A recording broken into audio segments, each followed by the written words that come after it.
Sinta tristeza, o cansaço, a dureza da vida, vinha no ar do seu clamor, uma estrofe, irmão, que mais sofre na escola da vida. Agora o destino Destinos possíveis, destino, elevada, luz está engraçada, anunciando a presença de Deus, anunciando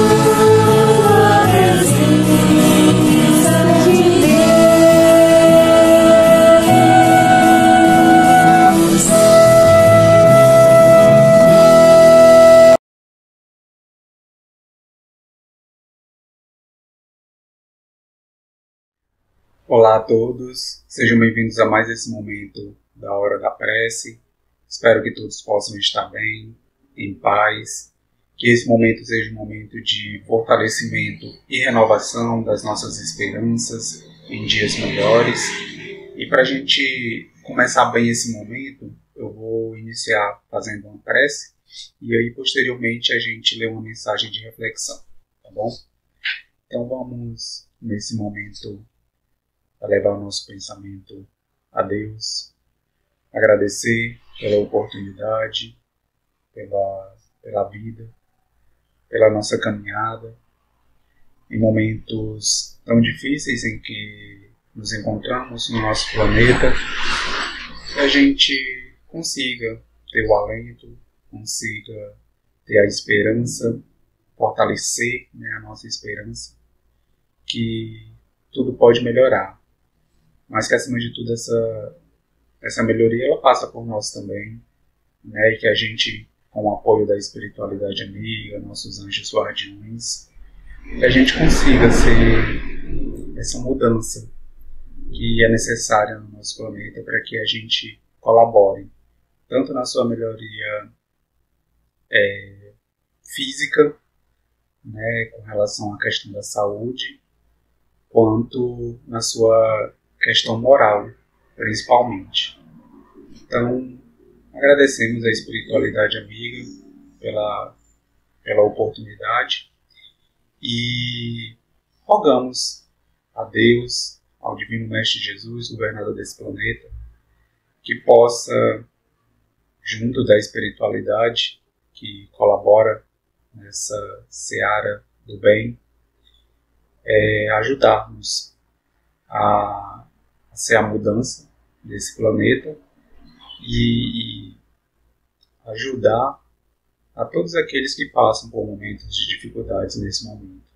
Sejam aqueles que estão enlutados, aqueles que desencarnaram, aqueles que corriqueiramente já passam por problemas, sejam eles financeiros, que não têm uma moradia, que não têm uma alimentação, que vivem em situação de dificuldade cotidianamente. Então que a espiritualidade amiga possa envolver e auxiliar todos esses irmãos da melhor forma possível. Agradecidos que estamos pelo momento de reflexão, pelo momento de aprendizado, rogamos que o Mestre amado possa permanecer conosco agora e sempre. Que assim seja. Hoje eu trago uma mensagem do livro Pão Nosso, que é um livro psicografado por Chico Xavier e ditado pelo Espírito Emmanuel, e que traz a mensagem 70, intitulada Elogios, que ela é baseada em uma passagem que está lá em Lucas, capítulo 11, versículo 28, que diz assim: Mas ele disse, antes, bem-aventurados os que ouvem a palavra de Deus e aguardam. Dirigira-se Jesus à multidão com o enorme poder do seu amor, conquistando geral atenção. Mal terminar as observações amorosas e sábias, eis que uma senhora se levanta no seio da turba e, magnetizada pela sua expressão de espiritualidade sublime, reporta-se em alta voz as bem-aventuranças que deviam caber a Maria, por haver contribuído na vinda do Salvador à face da terra. Mas, prestamente, na perfeita compreensão das consequências infelizes que poderiam advir da atitude impensada, responde o Mestre que, antes de tudo, serão bem-aventurados os que ouvem a revelação de Deus e lhe praticam os ensinamentos, observando os princípios. A passagem constitui esclarecimento vivo para que não se amorteça entre os discípulos sinceros, a campanha contra o elogio pessoal, veneno das obras mais santas a sufocar-lhes propósitos e esperanças. Se admiras algum companheiro que se categoriza a teus olhos por trabalhador fiel do bem, não o perturbes com palavras, das quais o mundo tem abusado muitas vezes, construindo frases superficiais no perigoso festim da lisonja.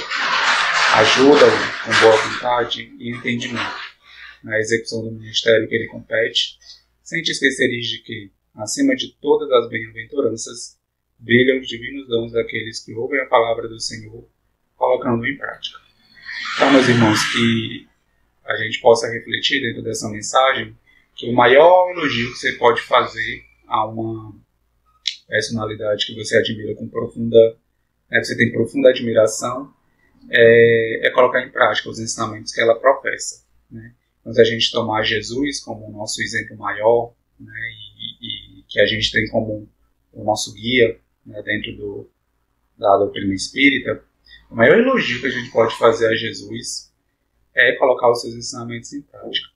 Então, que a gente tome isso como, né, norte das nossas ações no nosso dia a dia, e para que dentro dessas ações a gente seja essa válvula, né, seja essa mudança necessária que o nosso planeta vem exigindo de nós, para que a gente consiga sair dessa situação tão difícil em que nos encontramos. Então, que todos possam ficar bem, em paz, com muita saúde, e aproveitem bastante o momento da hora da prece de hoje, tá bom? Um abraço a todos.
Boa noite a todos e a todas. É com muita alegria que mais uma vez estou participando na hora da prece. E hoje eu trago o Evangelho. E o Evangelho de hoje é o capítulo 17. Amai os vossos inimigos, instruções dos Espíritos, a vingança, o item 9. Então vamos ouvir e ver o que nós podemos refletir dessa mensagem de nosso Mestre, que vem através das instruções de nossos amigos espirituais. A vingança. A vingança é o último vestígio abandonado pelos costumes bárbaros que tende a se apagar do meio dos homens. Ele é, como o duelo, um dos últimos vestígios desses costumes selvagens, sobre os quais se debatia a humanidade no início da era cristã. Por isso, a vingança é um indício certo do estado atrasado dos homens que a ela se entregam e dos espíritos que podem ainda inspirá-la. Portanto, meus amigos, esse sentimento não deve jamais fazer vibrar o coração de quem se diga e se afirme espírita. Vingar-se, vós o sabeis, é de tal modo contrário a esta prescrição do Cristo. Perdoai aos vossos inimigos, que aquele que se recusa a perdoar não somente não é espírita, como não é nem mesmo cristão. A vingança é uma inspiração tanto mais funesta quanto a falsidade, e a baixeza são suas companheiras assíduas. Com efeito, aquele que se entrega a essa fatal e cega paixão não se vinga quase nunca a céu aberto.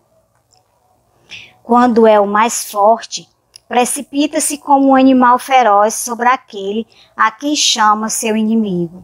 Quando a visão deste vem inflamar sua paixão, sua cólera e seu ódio. Mas, o mais frequentemente, ele reveste uma aparência hipócrita, em dissimulando no mais profundo do seu coração os maus sentimentos que o animam. Toma caminhos escusos, segue na sombra seu inimigo sem desconfiança e espera um momento propício para atingi-lo sem perigo. Esconde-se dele, espreitando-o sem cessar. Arma-lhe emboscadas odiosas e derrama-lhe, chegada a ocasião, o veneno no copo. Quando seu ódio não vai até esses extremos, ele o ataca, então em sua honra e em suas afeições. Não recusa diante da calúnia, e suas inspirações pérfidas, habilmente semeadas para todos os ventos, vão crescendo pelo caminho. Por isso, quando aquele que persegue se apresenta nos lugares onde seu sopro envenenado passou, espanta-se de encontrar rostos frios, onde encontrava outras vezes rostos amigos e benevolentes. Fica estupefato quando mãos que buscavam a sua se recusa a apertá-la agora. Enfim, fica aniquilado quando seus amigos mais caros e seus parentes se desviam e fogem dele. Ah, o covarde que se vinga assim é 100 vezes mais culpável do que aquele que vai direto ao seu inimigo e o insulta de rosto descoberto. Para trás, pois, com esses costumes selvagens, para trás com esses usos de outro tempo.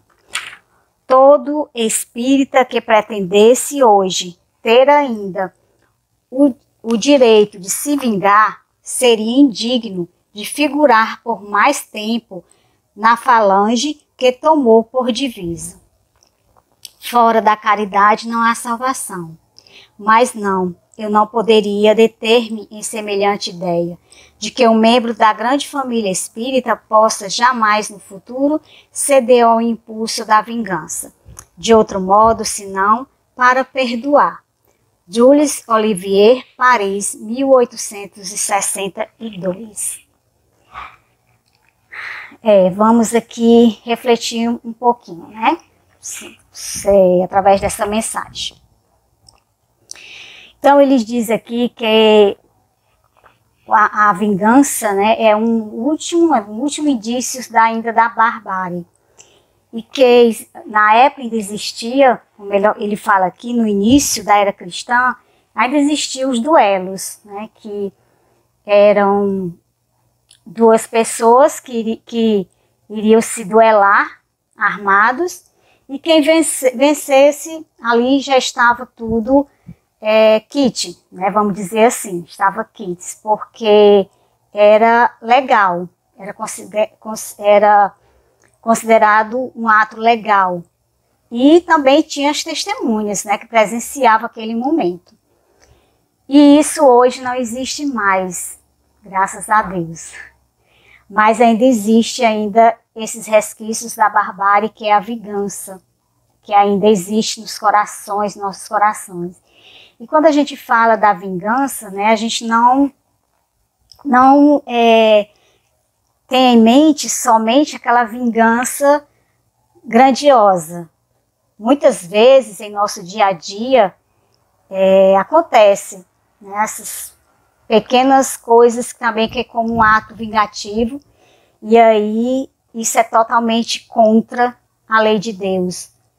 Jesus, ele nos ensinou a lei do amor, né, amar a todos, perdoar os nossos inimigos e não desejar o mal a eles. É uma forma, é uma convivência que a gente precisa diariamente exercitar. Essa lei de amor com o outro. E a vingança, ela está totalmente contra a lei de Deus. Porque Jesus, ele diz, perdoai 70 vezes 7. Então, quando a gente perdoa o nosso irmão por qualquer atitude, qualquer ação que isso acontece, nós estamos também sendo perdoados pelo aquele nosso ato. E todos nós somos seres imperfeitos. Há momentos que a gente vai sim errar.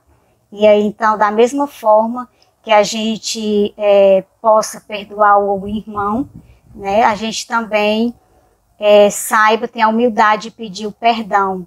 Jamais em nossas atitudes se vingar de uma forma que vá prejudicar o outro. Que na verdade quem realmente se prejudica somos nós mesmos, né? Esses pensamentos ruins, as nossas ações, tudo isso volta para a gente. Claro que tem momentos, né, que a gente vai ter esse sentimento, né, no sentimento de raiva com o outro. E nesse momento a gente tem que se valer pelo Evangelho, pelos ensinamentos de Jesus, pela prece, que é quem vai naquele momento nos fortalecer, direcionar o nosso pensamento ruim. Porque a vingança é sentimento ruim que a gente tem no coração, de ódio, de angústia, e isso vai nos fazer muito mal. E também devemos lembrar, né, que tudo que nós fizemos aqui com o nosso irmão, com o próximo, um dia a gente vai ser preciso resolver, né, essa questão. Ela não vai ficar esquecida. A gente vai ainda ter que se reencontrar em algum momento para rever essa história e que aconteça o perdão, né, e a compreensão pelo ocorrido. Então, que a gente saiba nesse momento exercitar a lei de amor. E eu sempre vejo assim na minha vida cotidiana, tudo que a gente estuda, tudo que a gente lê, temos muitos conhecimentos. Quando a gente tem muitos conhecimentos intelectuais, muito ou médio, não sei, de acordo de cada um, vai de acordo de cada um, o desenvolvimento da sua literatura, vai ocorrer momentos que a gente vai ser necessário colocar todo esse conhecimento em prática. O conhecimento, ele não é somente para existir em nossa mente, para ele existir lá e somente eu ter esse conhecimento, para eu repassar para o outro esses conhecimentos, porque ele precisa também ser exercitado. O exercício, ele é diário em nossa vida. Então vai acontecer momentos em nossas vidas que a gente vai ser preciso colocar em prática esse conhecimento, principalmente do Evangelho. E a gente estuda o Evangelho, a gente conhece, a gente fala para as pessoas dos ensinamentos do Cristo, a gente evangeliza as crianças, jovens, as famílias, mas vai chegar um momento que esse conhecimento que eu tenho, intelectual, vai ser necessário eu colocar ele em prática. E um desses momentos vai ser nesses momentos que eu vou sentir raiva, que eu vou sentir até ódio, que eu vou sentir desprezo pelo outro. Vai ser esse momento que eu vou colocar em prática o que eu li, o que eu estudei, o que eu falei para as pessoas. Vai ser esse momento que eu vou exercitar esse conhecimento. Como? Orando pelo próximo, desejando bem, fazendo uma autorreflexão. Não é isso, eu não devo me comportar dessa forma. Eu já conheço o que acontece, eu já sei como é que vai acontecer através do meu estudo. Então é o momento em eu colocar em prática tudo o que eu aprendi. E nós estamos em todo momento nesse exercício. Eu não digo provação, eu não gosto muito de falar essa palavra, porque eu acho que fica um pouco pesada. Provação, não, é exercício. A vida é uma escola, o planeta Terra é uma escola, a gente está aqui para aprender, e aí a gente vai aprendendo das nossas imperfeições através do exercício, através da vivência com o outro. A gente às vezes fraqueja, às vezes a gente erra, mas a gente tem que levantar a cabeça, ter fé em Deus, pedindo em nossas orações para que a gente consiga passar por aquilo, que tudo aquilo não venha a repetir novamente, que a gente consiga superar todas essas imperfeições, esses momentos que a gente tem, porque todos nós temos, sim. A gente tem esses momentos de quando um outro faz algo com a gente tem sim esse momento de raiva, mas que a gente possa, nesse momento, entrar em prece, mudar o nosso pensamento para o bem e que o coração da gente comece a brilhar muito amor, a desejar o amor ao próximo. E é o momento da gente se erguer, porque nós temos a ajuda de nosso mentor espiritual que está sempre conosco nesses momentos. Então, vamos a cada instante desejar o bem ao próximo, amar o nosso inimigo. Muitas vezes a gente não vai amar, mas a gente pode sim, nesses momentos, não desejar o mal, desejar o bem, deixar a pessoa viver a sua vida em paz e você viver a sua. E a gente ser muito, muito feliz, com a mente tranquila. E a gente sabe que todo mal que a gente faz a alguém tem um retorno, ele volta para a gente mesmo. Então vamos exercitar a lei do amor. Não vir esse sentimento de vingança com o próximo, que isso vai nos fazer muito mal espiritualmente, moralmente, e que um dia a gente vai ter que voltar, a gente vai ter que se reencontrar para resolver tudo isso. Então, que a gente possa refletir em cima dessa mensagem, em perdoar, levar em nossa vida o perdão, sentimentos bons em nossos corações, e o amor ao próximo. Sempre amar de uma forma que desejando o bem a ele.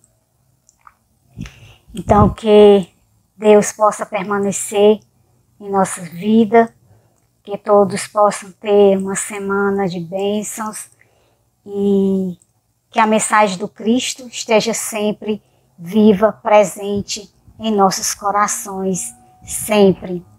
Que Deus abençoe a todos vocês.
Boa noite, meus irmãozinhos. Dando continuidade à nossa hora da prece desse domingo, leremos sobre o Livro dos Espíritos. Já nos encontramos no capítulo 7, na verdade vamos fechar o capítulo 7 hoje, e que fala sobre o retorno à vida corporal. Mais especificamente hoje, trataremos do esquecimento do passado, que vai da pergunta 392 até a pergunta 399. O tempo é pouco para que possamos ler todas as 6 páginas, e as perguntas são longas, tem comentários inclusive de Kardec. Eu resolvi fazer o seguinte, fazer um resumão, né? As considerações que realmente fazem em que refletamos sobre o assunto. Para que comecemos a falar sobre esse tema, o porquê do esquecimento, por que os espíritos encarnados perdem a lembrança do seu passado? Já começa assim pela pergunta 392. Para isso, vai ser imprescindível que nós raciocinemos em dois aspectos muito importantes para que a gente possa ter esse entendimento. Entendeu? Aliás, eu diria três. Primeiro, é imprescindível ter como primícias esses três fatores: a continuidade da vida após a morte do corpo físico. Nós somos seres espirituais que, quando a morte do corpo físico acontece, nós vamos para uma outra dimensão. Então é imprescindível se ter essa noção. Eu não diria assim acreditar, porque hoje em dia nós passamos dessa etapa de acreditar. Porque tem várias experiências que demonstram a existência, a pré-existência do corpo espiritual após a morte do corpo físico. São demonstradas em experiências como as comunicações mediúnicas, que nós temos consciências, como as de Chico Xavier através da psicografia, através da vidência, uma série de coisas. Dos fenômenos de quase morte, que é estudado inclusive também por vários médicos e estudiosos, das transcomunicações instrumentais, que são as comunicações que recebemos de outros irmãozinhos que estão em outro plano, através das mídias que temos hoje em dia, dos equipamentos eletrônicos. Que nosso professor Clóvis Nunes é um dos estudiosos nessa área. E ele troca informações e estudo com pesquisadores do mundo inteiro, não espíritas inclusive. Das constatações da biofísica, a existência de um corpo energético,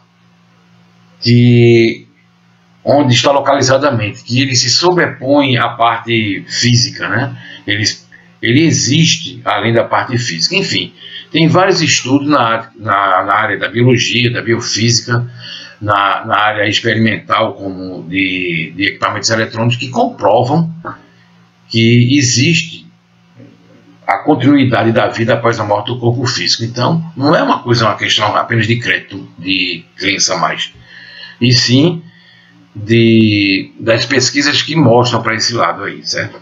Segundo, digamos assim, é da reencarnação. Porque também hoje existem vários estudos nesse direcionamento que comprovam a reencarnação. Nós temos o médico psiquiatra canadense, que foi radicado nos Estados Unidos, que é Dr. Ian Stevenson, que passou praticamente 50 anos de pesquisa, inclusive com terapias de vida passada, né?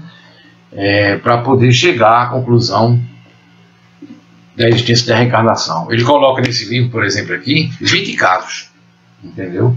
20 casos que comprovam esse tipo comprovam a existência desse processo de reencarnação.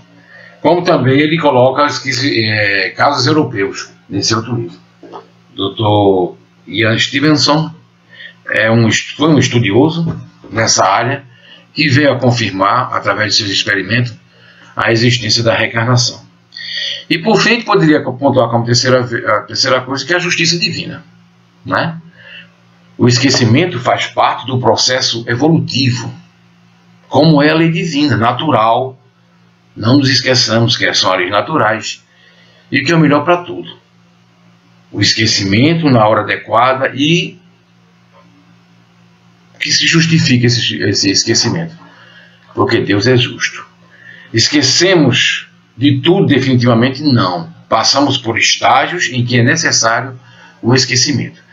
Quando nós desencarnamos, muita coisa vem, esse véu do esquecimento nos é retirado e nós lembramos de muita coisa, né? Mas é interessante que se diga que o espírito ele vai se interessar para as coisas que são relevantes para que ele se lembre, para ele avaliar os problemas que ele teve durante a encarnação que ele estava se aparecendo agora, né? É só encarnação no momento. E por que ele o que ele teve que resgatar, o que ele teve que aprender, o que lhe faltou. O espírito não vai ligar para coisas como nós, como as pessoas, como as crianças, que, ou nós mesmos, que já temos um pouco mais experiente, lembrando das bobagens da adolescência ou do tempo de criança, que a gente hoje em dia encara tudo aquilo como um processo próprio daquele tempo, né? E se não lembramos de todos os fatos, resta-nos a experiência de tê-los vividos e de tê-los também aprendido com ele. Então, a pergunta no ouvido é justamente assim: por que os espíritos encarnados perdem a lembrança do seu passado? Os espíritos superiores responderam da seguinte maneira: o homem não pode nem deve saber tudo. Assim, o que quer em sua sabedoria. Sem o véu que lhe encobre certas coisas, né, o homem ficaria ofuscado, como aquele que passa sem transição da obscuridade à luz. Pelo esquecimento do passado, é mais ele mesmo. Já pensou se você, numa encarnação presente, você tivesse certeza absoluta de pessoas que lhe foram inimigas, que lhe perseguiram, e que nessa existência você pode até estar passando por um processo de perseguição, né? Como seria nossa vida? É a mesma coisa que nós comparamos nos momentos atuais, coisas que são muito marcantes na nossa vida, no aprendizado, às vezes numa data, né? Às vezes as pessoas têm uma data que é tão marcante, mas que é tão triste para elas, né? Sei lá, chega no Natal, mas foi justamente um dia de Natal que você perdeu um ente querido. O Natal passa para ser você uma data muito triste e penosa, né? Pessoas que deixam de fazer certas coisas ou certas datas, ou deixam de comemorar certas coisas, porque aquela data lhe traz a recordação não muito boa, né? Isso fica marcado para nossas vidas. Imagine os problemas que tenham nos acontecido numa existência anterior, né?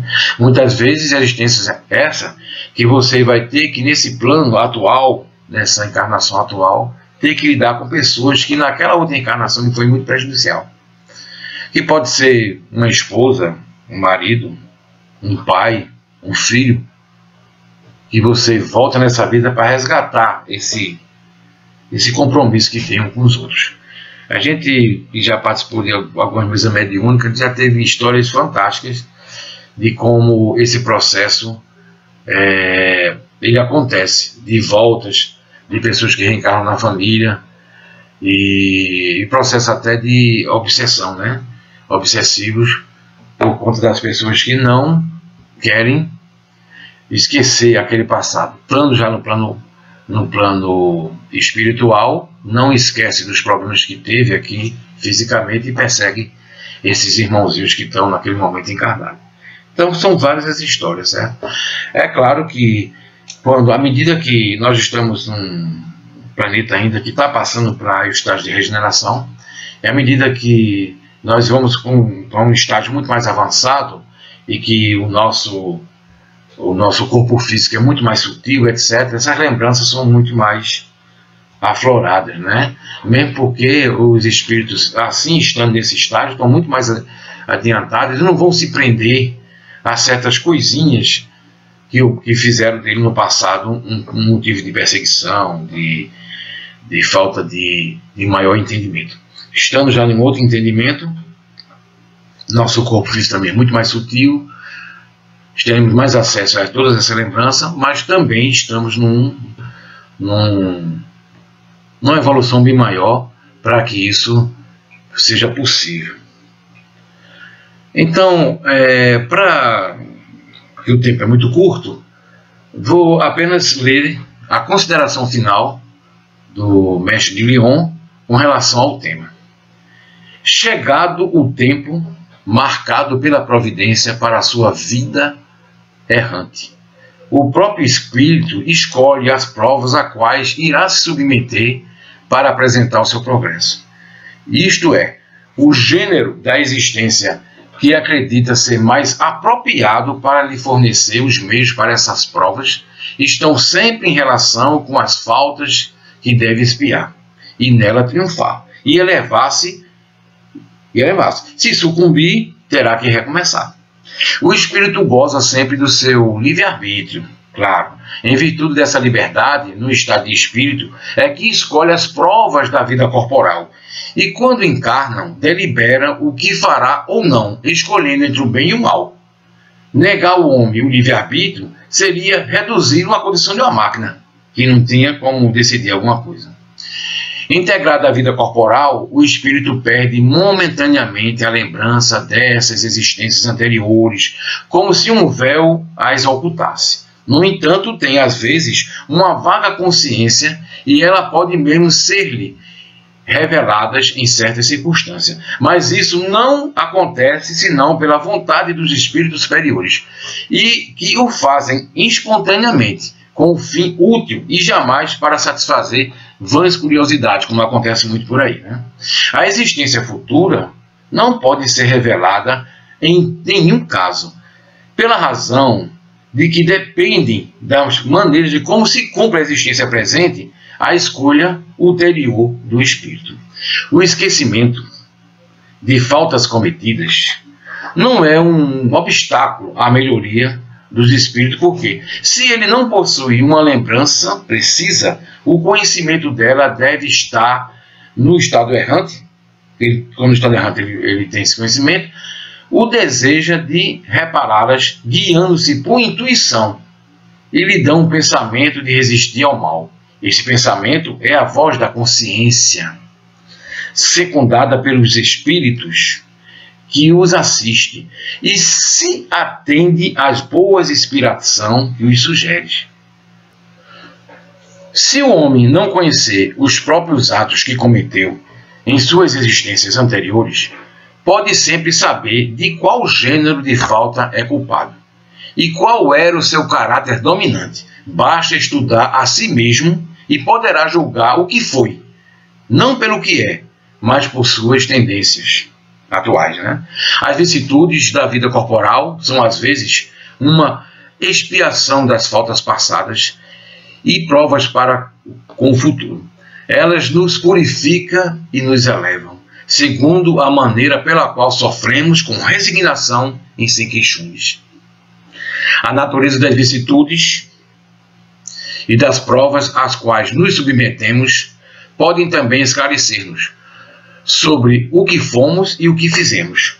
Como neste mundo julgamos os atos de um malfeitor pela pena que lhe aflige a lei, assim essa será castigada em seu orgulho pela humilhação de uma existência subalterna, o mal rico e o avarento, pela miséria, aquele que foi duro para com os outros, pela dureza em que sofrerá, o tirano pelo escravismo, o mau filho pela ingratidão dos seus filhos, o preguiçoso por um trabalho forçado e etc.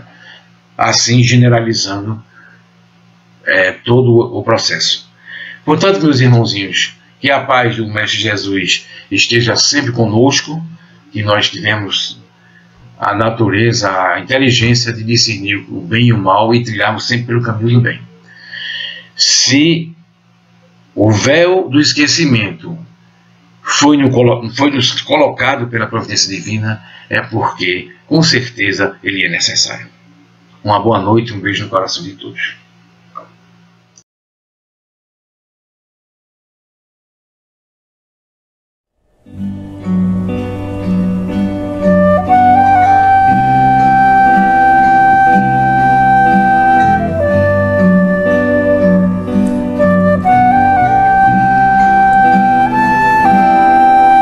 Quando muitas vozes cantam as orações, as canções que sempre fazem refletir, nossas almas se completam em vibrações, as palavras são levadas através do som que ecoa e faz soar mais alto em nosso ser, a dizer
acreditar que a gente pode amar e ser feliz.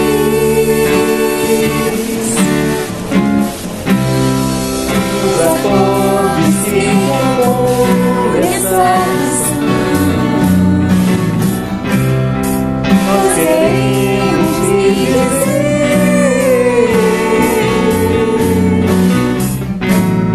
que você pode mudar a sua vida. Acredite em você e verá um novo amanhecer.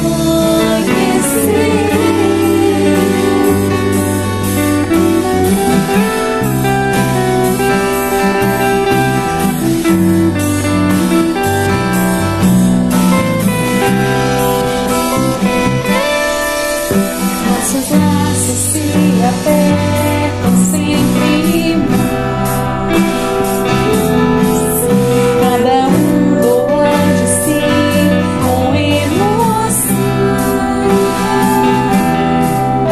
Os problemas são esquecidos nessa hora. Nossas mentes se concentram e se entrelaçam com as pessoas que nesse instante o importante é ver nosso irmão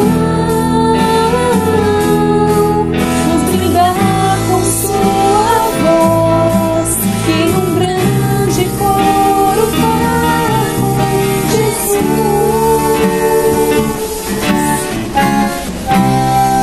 A mensagem do acorde é trazer condições de um despertar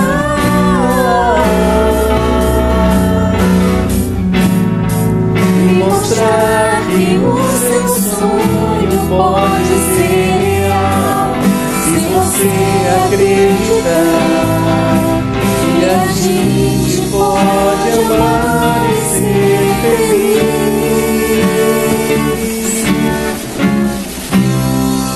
Os acordes que compõem essa canção,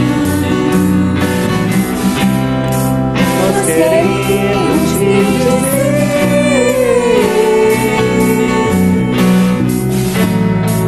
que você pode mudar a sua vida. Acredite em você e verá um novo amanhecer.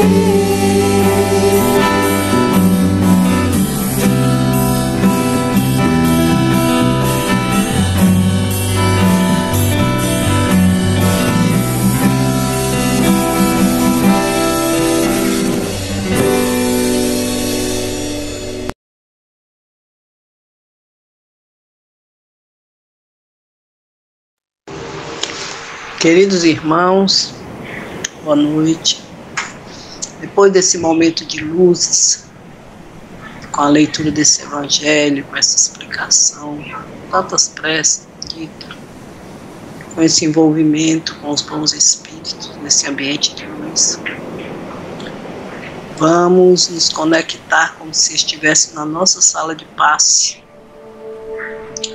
e vamos mentalizar o nosso Mestre Jesus, derramando sobre todos nós as energias salutares de cura, retirando do nosso ser todo e qualquer tipo de energias deletérias, de doenças e de maus sentimentos, e que nós possamos, Senhor, continuar nesse estado de vibração, procurando nos melhorarmos, esquecendo-se pessoas melhores, com certeza tudo à nossa volta melhorará. Que a paz, a bondade e o amor do Cristo possa renascer dentro dos nossos corações e das nossas mentes, e que Ele possa derramar sobre nós as suas bênçãos. Que assim seja. Boa noite, meus irmãos.